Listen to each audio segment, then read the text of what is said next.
Hello नमस्कार दोस्तों, स्वागत है आप सबों का थिंक सेगमेंट के इस यूट्यूब चैनल में। दोस्तों, एक छात्र ने मुझसे पूछा, सर एनडीए मैथ्स को हमें कैसे करना है, लास्ट के जो 30 दिन बचेंगे हम उसमें कैसे पढ़ेंगे। देखिए, इसमें मैं तो आपको एक पार्टिकुलर टॉपिक सजेस्ट करने नहीं जा रहा हूं, लेकिन दोस्तों आज मैं आपको बता दूंगा कि अगर आप मैथ इस लेवल की पढ़ाई करेंगे या इस तरह से पढ़ेंगे तो यकीन मानिए आप क्वेश्चन आराम से करेंगे। ट्रेडिशनल तरीका नॉट एक्सेप्टेड दोस्तों। ट्रेडिशनल तरीका से आप अगर पढ़ाई करते हैं तो यकीन मानिए आप एनडीए का मैथ्स तो नहीं कर सकते।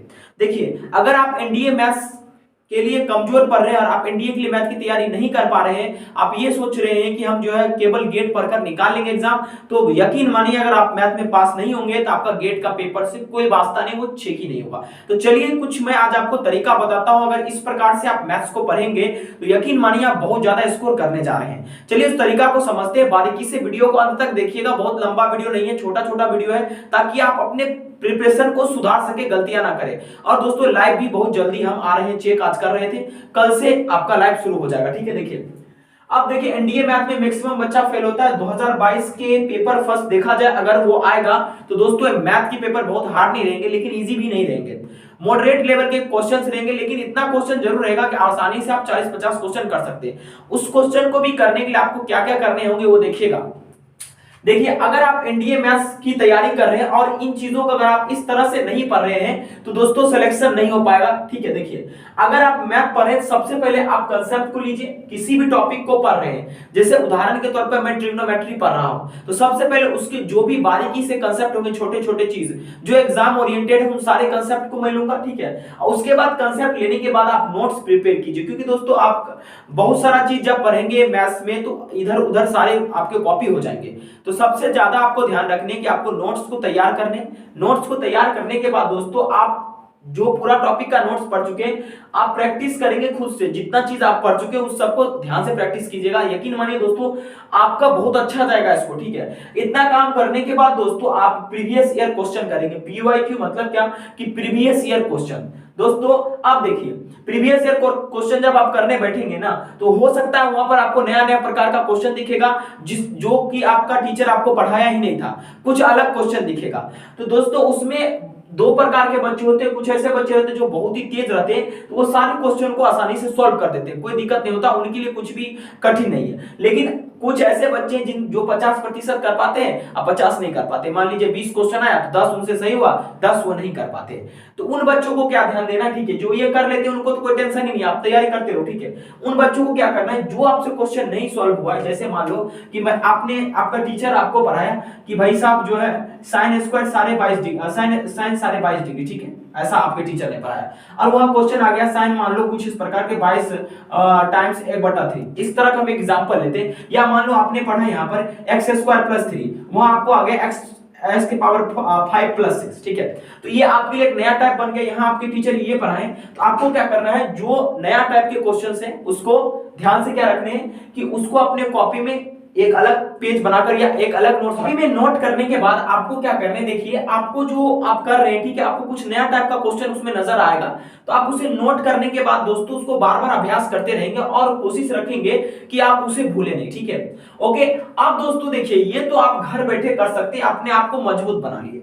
अब मैदान में जब उतरेंगे तो बीट कैसे करेंगे अपने कंप्यूटर को, ठीक है, क्योंकि यहाँ पर सब कुछ तो बीट करने पर ही निर्भर है। अगर आप बीट नहीं कर पाए तो आप अच्छे से नहीं कर पाएंगे किसी चीज को। ठीक है, क्योंकि इतने बच्चे बैठते हैं, अगर आप उसी ट्रेडिशनल तरीका से जो सभी बच्चे कर रहे हैं अगर आप ऐसा करेंगे तो सिलेक्शन आपका नहीं होगा। अब मैथ ही मेन फेलियर का कारण होता है। एक सबसे जबरदस्त जो है वो है बीट करने के लिए पीछे जो भी आपने इतना काम, इतना में लगभग कंसेप्ट, नोट्स और प्रैक्टिस ये सभी बच्चे करते हैं। ठीक है, इतना काम सब बच्चे करते हैं। हाँ भाई ठीक है, ये 5% सिलेक्शन के लिए रिस्पॉन्सिबल होता है। ठीक है, 5% सिलेक्शन के रिस्पॉन्सिबल होता है। ठीक है, उसके बाद दोस्तों आपका 85 मान लीजिए 80% ये रिस्पॉन्सिबल होता है, और बाकी जो आपका 100+ सिलेक्शन लेगा या 100% सिलेक्शन होगा 20% के लिए ये रिस्पॉन्सिबल होता है, या 15 से 20% आप ले सकते हैं इसको, इसके लिए रिस्पॉन्सिबल होता है।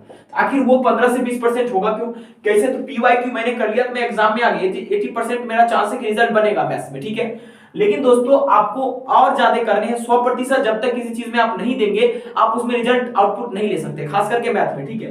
तो दोस्तों आपको क्या करना है कि अपने कंप्यूटर को बीट करने के लिए ट्रेडिशनल तरीका से नहीं चलना है, ये तरीका छोड़ देना। किसी भी टीचर से पढ़ रहे हैं उन्हें कहिए कि आप ट्रिक बताइए, किसी भी तरह से आप ट्रिक बताइए, चाहे आप किसी भी टीचर से पढ़ रहे हैं, आप कहीं पर कोर्स ले रखे हैं, अगर वो आपको ट्रेडिशनल तरीका से बता रहे हैं तो आप यकीन मानिए सिलेक्शन से बहुत दूर चले जाएंगे। जब तक वो ट्रिक या शॉर्ट्स नहीं बताएंगे करने के लिए तब तक आप नहीं कर सकते। तो उन्हें कहिए ट्रिक बताने के लिए और आप ट्रिकी अप्रोच से चीजों को तेजी से करना शुरू कीजिए। अगर आप ऐसा करते हैं तो यकीन मानिए जहां पर कोई बच्चा 30 से 40 क्वेश्चन अटेम्प्ट करेगा उसी गिवन पार्टिकुलर टाइम में आप वहां पर 70 से 80 अटेम्प्ट कर सकते हैं, ठीक है। और एक और तरीका है कि अगर आपकी वो टीचर ट्रिक्स नहीं दे पा रहे मैथ में, ठीक है, तो आप अपने स्पीड को दुगुना कर लीजिए, गुना भाग दुगुना कर लीजिए, ठीक है। क्योंकि दोस्तों कई ऐसे टॉपिक है जिसमें गुना भाग लगते ही नहीं, ठीक है। तो चलिए मैं आपको बता देता हूं कि किन टॉपिकों को आपको ध्यान रखने मैथ्स में, खास करके एनडीए जो 2022 के एग्जाम होंगे उसमें, ठीक है। देखिए आप अगर कुछ भी नहीं पढ़े तो आप ट्रिग्नोमेट्री पढ़ लीजिए, या पढ़ रखे तो ट्रिग्नोमेट्री पर ज्यादा वर्क कीजिए, इससे अधिक मात्रा में क्वेश्चन आते हैं और इजी होता है करना, ठीक है। अगर आप पीवाईक्यू कर लेंगे तो आसानी से कर ही लेंगे, ठीक है।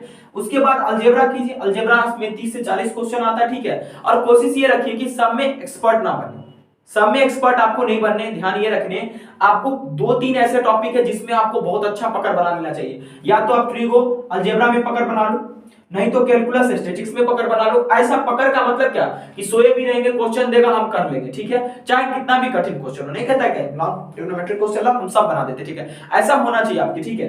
तो आप इस तरह से करोगे, ठीक है। आप अगर मान लो तीनों अच्छा है तीनों करो, ठीक है। स्टैटिस्टिक्स कर लो, बहुत इजी क्वेश्चन आते हैं, हार्ड नहीं रहते, ठीक है। और प्रोबेबिलिटी, इसी में अगर मान लो आप मात्र इस 4 को ही करते हैं तो आपका पेपर में सिलेक्शन हो जाएगा। देखो हमेशा पेपर में आपको क्या सोचना है, टॉप होने के लिए आपको नहीं पढ़ना है, आपको सिलेक्शन लेने के लिए पढ़ना है। आपको कम से कम 400, 450, माने कि 400, 410, 420 लाना है, क्योंकि वहां पर एसएसबी इंटरव्यू होगा। यहाँ पर topper doesn't matter, you are topper. मान लीजिए आप 900 का आपका टेस्ट हुआ, ठीक है, 900 के टेस्ट में आप 800 नंबर ले आए, 700 नंबर ले आए, ठीक है, तो आप फिर एसएसबी इंटरव्यू में पास ही नहीं हो पाए, ठीक है, तो ये 700 नंबर आपका बेकार है। आप 400 नंबर ही लाओ, लेकिन एसएसबी के लिए भी प्रिपेयर करो साथ साथ, ठीक है।